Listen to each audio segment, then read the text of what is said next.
சவுக்கு சங்கர் கஞ்சா வழக்கில் மதுரை நீதிமன்றத்திற்கு கொண்டு வரும்போது அவரை நீதிபதி சில கேள்விகளை கேட்க என்னை சிறையில் தாக்கினார்கள் என்று ஒரு குற்றச்சாட்டையும் காவல்துறை மீது வைத்தார்.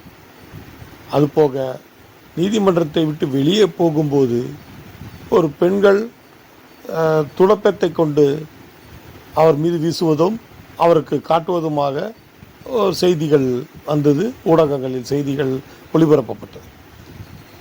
ஆனால் அவர்கள் பார்க்கும்போது ஏதோ ஒரு அமைப்பை சேர்ந்தவர்கள் தான் அதை கொண்டு வந்திருக்க முடியும்.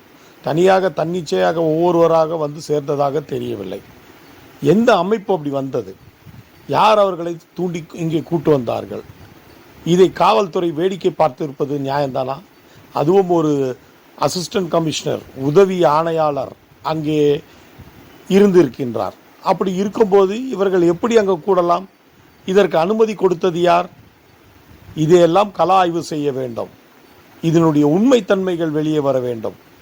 அப்பொழுதுதான் சவுக்கு சங்கர் உண்மையிலேயே குற்றவாளியா அல்லது யாரோ தூண்டுதலின் பேரிலே வழக்குகள் காவல்துறை மீது சுமத்தப்பட்டுள்ள ஒரு அவல நிலை, அதாவது பொய் வழக்கு செய்துள்ளார்கள் என்கின்ற ஒரு அவல நிலை ஏற்பட்டுள்ளது. அவர்கள் மீது மக்களுடைய நம்பிக்கைக்கான ஒரு செயல்பாடு இங்கே குறிப்பிட வேண்டும்.